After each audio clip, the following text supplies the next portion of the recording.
మాతృదేవో భవ. నేను మీ శ్రీధర్. నా నెంబర్ కింద స్క్రోల్ అవుతూ ఉంటుంది. మీకు జాతకపరమైనటువంటి సమస్యలు ఏమైనా ఉన్నట్టయితే మమ్మల్ని సంప్రదించవచ్చు. గోచార ఫలితాలు అయితే ఇప్పుడు చెప్తున్నాము. దీని గురించి అయితే ఎవరు ఫోన్ చేయవలసిన పని లేదండి. ఇందులోనే అన్ని రాసులు చెప్పుకోవడం జరుగుతుంది. వాటిలో చూసుకోండి. జాతకానికి మాత్రమైతేనే మాతో సంప్రదించండి. ఇకపోతే ఇప్పుడు మనం చెప్పుకోబోయే అంశం ఏంటంటే మే నెలలో మే నెల 2025 సంవత్సరంలో ద్వాదశ రాశుల వారికి ఏ ఏ విధమైనటువంటి ఫలితాలు ఉంటాయి అనేటువంటిది తెలుసుకునే ప్రయత్నం చేద్దాం. అందులో భాగంగా మొట్టమొదట ఈ నవగ్రహాలు ఏ ఏ రాశుల్లో ఎక్కడ ఎన్నేసి రోజులు సంచరిస్తున్నాయి, వాటి వల్ల కలిగేటువంటి ఫలితం ఏంటనేది తెలుసుకునే ప్రయత్నం చేద్దాం. ఇందులో ప్రథమంగా రవి తీసుకున్నట్టయితే మేషరాశిలో 1వ తారీఖు నుండి 14వ తారీఖు వరకు మేషరాశిలోను, తదుపరి 15 నుండి నెలాఖరు వరకు వృషభంలోను సంచారం చేస్తూ ఉన్నారు. తదుపరి గురువును సంచారం తీసుకున్నట్టయితే మే 9 వరకు ఇక్కడ గురువు గారు వృషభంలో సంచారం చేస్తున్నారు. మే 10 నుండి మొత్తం మిథున రాశిలో సంచారం చేస్తూ ఉన్నారు. ఇంకా బుధుని కనుక మనం తీసుకున్నట్టయితే 3 రోజులు మీనంలోను, తదుపరి 28 రోజుల పాటు మేషంలోనూ సంచారం చేస్తూ ఉన్నారు. ఇక కుజుని యొక్క సంచారం తీసుకున్నట్టయితే నెల మొత్తము మనకి కర్కాటకంలో సంచారం చేస్తూ ఉన్నారు. ఇక శుక్రుని కనుక తీసుకున్నట్టయితే శుక్రుడు నెలంతా కూడా మీనరాశిలోనే సంచారం చేస్తూ ఉన్నారు. శని భగవానుడు కూడా నెలంతా మీనరాశిలోనే సంచారం చేస్తూ ఉన్నారు. రాహువును తీసుకున్నట్టయితే రాహు సంచారం 1వ తారీఖు నుండి 16వ తారీఖు వరకు మీనరాశిలోను, తదుపరి వక్రగతి కారణంగా కుంభంలోనికి అంటే వెనక్కి వస్తున్నారు. ఈ విధమైన సంచారం రాహుగ్రహ సంచారం ఉన్నది. ఇంకా కేతు సంచారం కనుక తీసుకున్నట్టయితే 1వ తారీఖు నుంచి 16వ తారీఖు వరకు కన్యా రాశిలోను సంచారం చేస్తున్నారు. తదుపరి వక్రగతి కారణంగా కన్య నుంచి వెనక్కి అంటే సింహంలోకి ప్రవేశిస్తూ ఉన్నారు. ఈ విధంగా మొత్తం గ్రహచారం అంతా ఈ నెలంతా అలా ఉన్నది. ఇప్పుడు రాశుల వారీగా మనం చెప్పుకున్నట్టయితే ఈ ఫలితాలు ఏ విధంగా ఉంటాయని, కుంభరాశి వారికి మే నెల 2025 సంవత్సరం గోచార ఫలితాలు ఏ విధంగా ఉంటాయనేది సశాస్త్రీయ పద్ధతిలో తెలుసుకునేటువంటి ప్రయత్నం చేద్దాము. ఇక్కడ ద్వితీయ స్థాన జన్మస్థానాలలో మొదట ద్వితీయ స్థానం ఎందుకు చెప్పుకుంటున్నాము అన్నట్టయితే రాహు ఉన్నటువంటిది ద్వితీయ స్థానంలోనే ఒక 16 రోజుల పాటు. తదుపరి ఆయన రాశి నుంచి మరొక రాశిలోకి మారుతున్నారు. ఇప్పుడు ఆయన వక్రగతిగా మారుతూ ఉంటారు కాబట్టి వారి చలనం ఎప్పుడు కూడా రాహుకేతువుల్ని వక్రగతిలో సంచారం చేస్తూ ఉంటారు కాబట్టి మిగతా 16 తారీఖు పై నుంచి నెలాఖరు వరకు జన్మంలోకి వస్తూ ఉన్నారు. అందుచేత ఇక్కడ మీకు 1-2 స్థానాల్లో చెప్పుకుందాం. ఇక్కడ జన్మల్లో ఉన్నప్పుడు మంచి ఆలోచన రాకపోవటం, చెడు వైపు ఎక్కువ ఆకర్షితులు కావటము, ఇట్లాంటివన్నీ కూడా ఆరోగ్య విషయంలో కావచ్చు, అన్ని విషయాల్లో కూడా కొద్ది ఇబ్బంది పెట్టేటువంటి పరిస్థితి ఉంటుంది.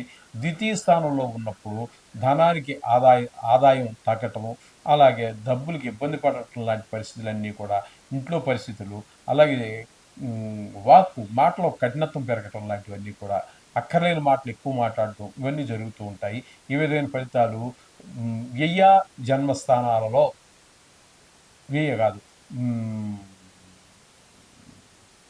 ద్వితీయ జన్మస్థానాలలో మనకి జరిగేటటువంటి ఫలితాలన్నీ కూడా ఈ విధమైన ఫలితాలు రాహు ఇస్తూ ఉన్నాడు. ఇకపోతే శని ప్రభావం ఏ విధంగా ఉన్నది అంటే ఆయన ద్వితీయ స్థానంలో ఉన్నారు. అంటే వీరికి ఈ కుంభరాశి వారికి కూడా ఏలి నాటి శని ప్రారంభం అయ్యింది. ఇక్కడ మనం నెలవారీ ఫలితాలు చెప్పుకుంటున్నాం కాబట్టి ఆయన ద్వితీయ స్థానంలో సంచారం చేస్తున్నారు కాబట్టి ఏలినాటి శని ప్రభావం ఎక్కువగా ఉంటుంది. కుటుంబపరమైన ఇబ్బందులు ఉంటాయి, ధనపరమైనటువంటి ఇబ్బందులు ఉంటాయి, మాట పరమైనటువంటి ఇబ్బందులు, ఎక్కువగా మాట్లాడడం ద్వారా వచ్చే అనర్థాలు, అక్కర్లేని మాటలు మాట్లాడటం ద్వారా, అనవసరమైన వ్యక్తులతో మాట్లాడటం ద్వారా ఈ విధమైన ఇబ్బందులన్నీ కూడా శని ప్రభావం వల్ల కలుగుతూ ఉంటాయి. ఇకపోతే శుక్ర భగవానుడు ద్వితీయ స్థానంలో ఉన్నారు నెల రోజులు. అది మాత్రం ఆయన కొంతమంది కాపాడుతూ ఉంటాడు. కొంచెం ధనాదాయాన్ని పెంచుతాడు. మాటలో శుభ్రత ఉంటుంది. అలాగే కుటుంబంలో కూడా ఆహ్లాదాన్ని కలిగించే ప్రయత్నం శుక్ర భగవానుడు చేస్తూ ఉన్నాడు. ఇక బుధుడి యొక్క సంచారం తీసుకున్నట్టయితే ద్వితీయ స్థానంలో ఒక 3 రోజుల పాటు ఉంటారు. తదుపరి నెలంతా కూడా తృతీయ స్థానంలో సంచారం చేస్తున్నారు. తృతీయ స్థానంలో ఏ విధమైన శుభప్రదమైనటువంటి ఫలితాలు ఉండవండి. కానీ ద్వితీయ స్థానంలో ఉన్నటువంటి 3 రోజులు మాత్రం పెద్దలే పరిగణలో అది కాదు. నెలలో ఒక 3 రోజులు అనేది. కానీ ఆ 3 రోజులు కొంచెం మనకి అనుకూలంగా ఉంటారు బుధ భగవానుడు. ఇక రవి యొక్క సంచారం తీసుకున్నట్టయితే తృతీయ చతుర్థ స్థానాలలో ఆయన యొక్క సంచారం జరుగుతోంది. తృతీయంలో ఒక 14వ తారీఖు వరకు ఉంటారు. తదుపరి చతుర్థంలో ప్రవేశిస్తారు. తృతీయంలో రవి సంచారం మాత్రం శుభప్రదమైనటువంటి ఫలితాలన్నీ చాలా ఇస్తారు. అక్కడ అందరి సహాయ సహకారాలు అన్ని విషయాల్లోనూ మనసా వాచ కర్మణ ఏది అవసరమో దాన్ని బట్టి అందరూ తదనుగుణమైనటువంటి సహాయాన్ని అందిస్తుంటారు. తద్వారా మనం బాగా నిలదొక్కుకోవడానికి అవకాశం ఉంటుంది. తదుపరి 15వ తారీఖు నుంచి తృతీయంలోంచి చతుర్థంలోకి వెళ్తున్నారు. అక్కడ మాత్రం తండ్రి గారితోటి అదే తల్లి గారితోటి విద్య విషయాల్లోనూ అలాగే భూమి గృహ సంబంధమైనటువంటి విషయాల్లోనూ ఇబ్బందులు కలిగే వాహనంలోనూ ఇబ్బందులు కలిగేటువంటి పరిస్థితులన్నీ ఏర్పడుతూ ఉంటాయి. అనుకూలం కాదు కాబట్టి. అట్లాగే గురుగ్రహం యొక్క సంచారం తీసుకున్నట్టయితే చతుర్థ పంచమ స్థానాలలో గురువు యొక్క సంచారం జరుగుతోంది. గురువు చతుర్థంలో శుభప్రదమైనటువంటి ఫలితాలు ఇవ్వజాలరు. ఆయన కూడా ఈ భూమి ఇల్లు వాహనాలు వీటికి సంబంధించి తల్లిగారి విషయంలోనూ కొంత ఇబ్బంది కలగజేసే పరిస్థితులు ఉన్నాయి. అట్లాగే పంచమంలోకి మిగతా అంటే 10వ తారీఖు నుంచి ఆయన పంచమ స్థానం అయినటువంటి మిథునంలో ప్రవేశిస్తూ ఉన్నారు. అక్కడి నుంచి వీరికి ఒక నిజం చెప్పాలంటే మనం ఇప్పుడు నెల ఫలితాలు చెప్పుకుంటున్నాం కానీ నిజానికి సంవత్సర ఫలితాలలో అయితే అక్కడ సంవత్సరం పాటు ఆయన నిలబడుతుంటారు. ఈ మొత్తం మీద ఈ కుంభరాశి వారికి గురుబలం పూర్తిగా సంవత్సర కాలం పాటు ఉంటుంది.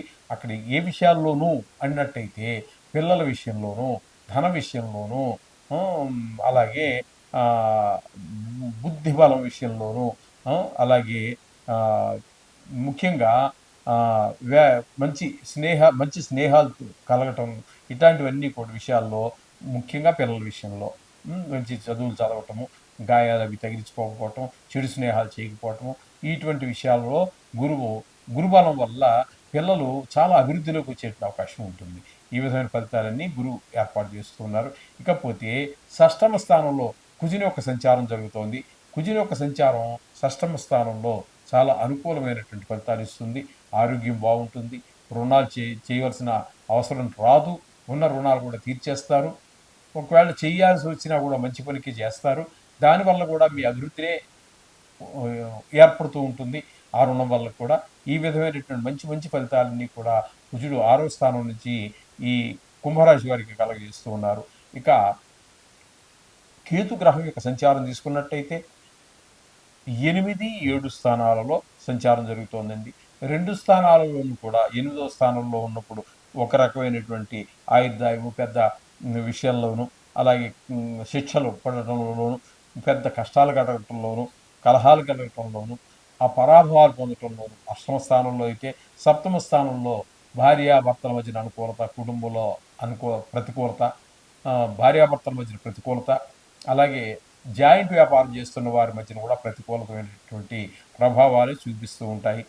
ఈ విధమైన కేతు యొక్క 8, 7 రాశుల సంచారం ఈ విధమైన ఫలితాలన్నీ కూడా మనకి కుంభరాశి వారికి కలుగుతున్నాయి. ఏదేమంటే మీరు కంగారు పడాల్సిన పని లేదండి. ఇది గోచారం మాత్రమే. వ్యక్తిగత జాతకం రాయించుకోండి.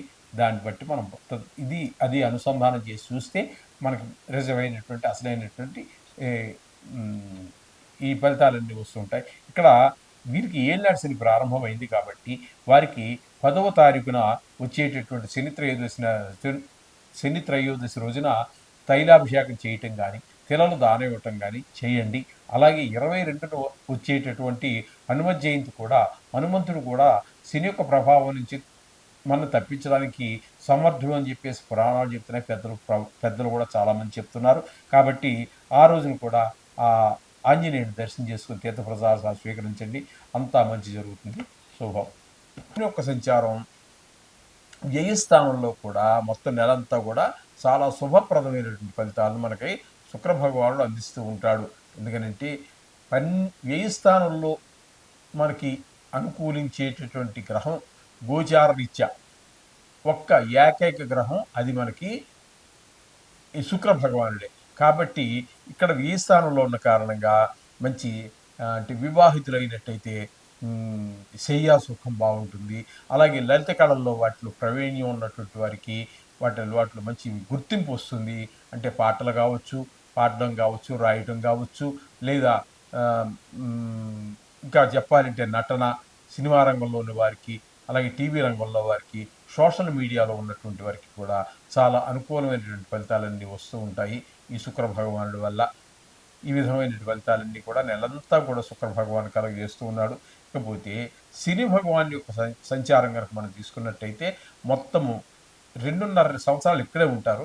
కానీ ఇప్పుడు మనం చెప్పుకుంటున్నటువంటి ఫలితాలు కేవలము మాసవారీ ఫలితాలు కాబట్టి ఈ మాసం గురించి మనం మాట్లాడుకుందాం.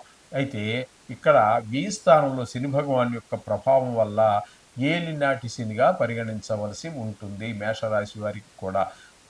అక్కడ ఇక్కడ ఉన్నప్పుడు 2.5 సంవత్సరాలు, అంటే అక్కడ మీనంలో ఉన్నప్పుడు 2.5 సంవత్సరాలు, తదుపరి 2.5 సంవత్సరాల తర్వాత మళ్ళీ మేషంలో ఒక 2.5 సంవత్సరాలు, తదుపరి ద్వితీయ స్థానం ఏంటంటే వృషభంలో 2.5 సంవత్సరాలు, మొత్తం 7.5 సంవత్సరాల పాటు ఇక్కడి నుంచి ప్రారంభం కాబట్టి ఇక్కడి నుంచి మీకు ఇదే ఫలితాలన్నీ కూడా ఉంటాయి. అయితే ఇప్పుడు మనం నెలవారీ ఫలితాలు చెప్పుకుంటున్నాం కాబట్టి నెల గురించి మనం చెప్పుకుందాం ముందుగా. ఇక్కడ ఈ నెలలో శని భగవానుడి వల్ల డబ్బులు విపరీతంగా ఖర్చు అవుతూ ఉంటాయి. అలాగే శత్రుభయం పెరుగుతూ ఉంటుంది, మనోవిచారం కలుగుతూ ఉంటుంది. అలాగే కొంతమందికి ఇది రాశిగతమైన ఫలితాలు కాబట్టి చాలా కోట్ల మంది వస్తారు దీన్ని ప్రపంచవ్యాప్తంగా తీసుకుంటే. అందులో కొంతమందికి కలతర నష్టం జరగవచ్చు. అంటే భార్య చనిపోవటమో, విడాకులు తీసుకోవటమో, ఏదో భార్యకి సంబంధించినటువంటి అవరోధాలు కలిగే అవకాశం ఉంటుంది. అలాగే కారాగారం కూడా పడే అవకాశం కొంతమందికి ఉంటుందండి. ఎందుకంటే కొన్ని కోట్ల మందిలో చాలామంది దుర్మార్గులు ఉంటారు, చాలామంది మంచివారు ఉంటారు. కాబట్టి మీకు ఆ విధంగా ఆ చెడు రుజువైన రోజున, దొరికిపోయిన రోజున, దొరకకపోతే దొరలాగే తిరుగుతాడు. కానీ దొరికినప్పుడు మాత్రం ఖచ్చితంగా ఆయనకి శిక్షలు పడేటువంటి కారాగార శిక్ష అట్లాంటివి పడే అవకాశం కూడా మనకి గోచరిస్తూ ఉంటుంది ఈ వ్యయ స్థానంలో శని సంచారం వల్ల.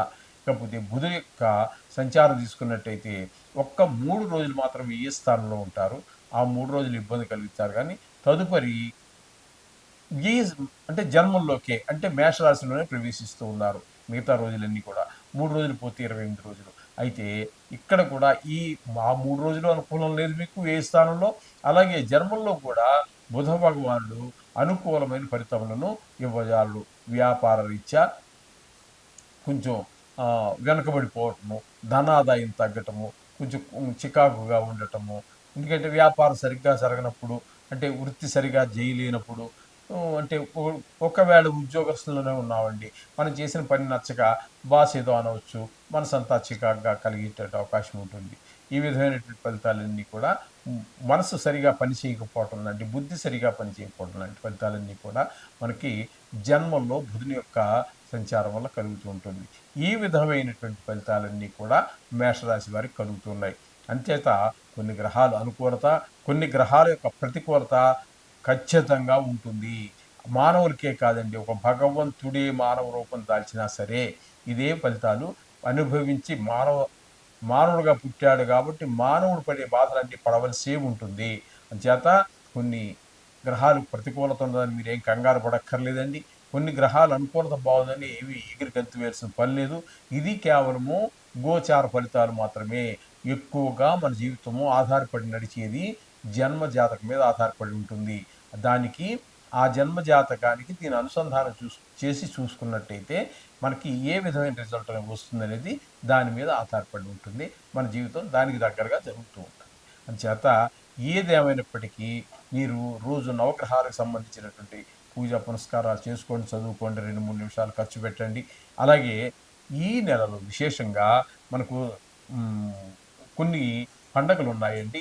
ఇప్పుడు మేషరాశి వారికి కూడా మనం ఏం చెప్పుకున్నాము అంటే, ఏలినాటి శనిని కూడా చెప్పుకున్నాం, శని భగవానుడి గురించి. అందుచేత 10వ తారీఖున శని త్రయోదశి వస్తోంది. ఆ రోజున వీలుంటే శని భగవానుడికి తైలాభిషేకం చేయించుకోండి. అలాగే మీకు హ్మ్, ఆ రోజు కుదరలేదనుకోండి, మీరు శనివారం అన్న శని భగవానుడి దగ్గరికి వెళ్ళి ఓ 9 సార్లు తిరిగేసి నవగ్రహాల చుట్టూ కాసిన్ని నువ్వులు తీసుకొని ఆయన పాదాల దగ్గర వేస్తూ ఉండండి. ఆ శనివారం రోజున. కొంచెం ప్రభావం తీక్షణంగా గనక ఉన్నట్టయితే ఇంకా చాలా ఉన్నాయి శనికి సంబంధించినటువంటి. ఇంకోటి 22వ తారీఖున వచ్చేటటువంటి హనుమత్ జయంతి ఉంటుందండి. ఆ హనుమత్ జయంతి కూడా శని భగవాన్ యొక్క దుష్ఫలితాలను దూరం చేస్తాడు అని చెప్పేసి మనకి శాస్త్రకారులు చెప్తున్నారు, పురాణాలు చెప్తున్నాయి. కాబట్టి అంచేతంటే దానికి చాలా పెద్ద కథలు ఉన్నాయి, అవన్నీ అక్కర్లేదు ఇప్పుడు. అంచేత ఆ రోజున కూడా ఆంజనేయ దర్శనం చేసుకుని ఆ యొక్క అక్షతలు శిరస్సును ధరించి తీర్థప్రసాదాలు స్వీకరించండి. శుభం, అంతా మంచి జరుగుతూ ఉంటుంది. కాబట్టి అదే కాకుండా మీకు అదృష్టం ఏంటంటే 15వ తారీఖు నుంచి సరస్వతి నది యొక్క పుష్కరాలు జరుగుతున్నాయి. సరస్వతి నదికి అలా వీలుంటే, ఆర్థిక పరిస్థితి బాగుంటే, ఆరోగ్య పరిస్థితి బాగుంటే మీరు ఖచ్చితంగా ఎందుకంటే ఆ 12 రోజులు సకల దేవతలు కూడా నదిలో ఆవాహన అయి ఉంటారు అని చెప్పేసి మన శాస్త్రం. మొన్నటికి మొన్న కూడా చూశారు కదండి మీరు. మహాకుంభమేళాలో 55 కోట్ల జనాభా వచ్చి స్నానాలు చేశారు. అది ప్రపంచంలో ఒక వింత. ఇంతవరకు ఎప్పుడూ జరగలేదు. ఇంక ముందేంటనేది మనం చూడడం. ఎందుకంటే మహాకుంభమేళా అనేది 144 సంవత్సరాలకు వస్తుంది కాబట్టి. అందుచేత ఈ ఏదేమైనప్పటికీ పుష్కరాలలో నదీ స్నానం చేయటం వల్ల మన పాపాలన్నీ నశించిపోతాయి అని చెప్పేసి మనకి శాస్త్రకారులు చెప్తున్నారు. కాబట్టి అవకాశం ఉన్నవారు దాన్ని కూడా ఉపయోగించుకోండి. శుభం జరుగుతుంది. శుభం.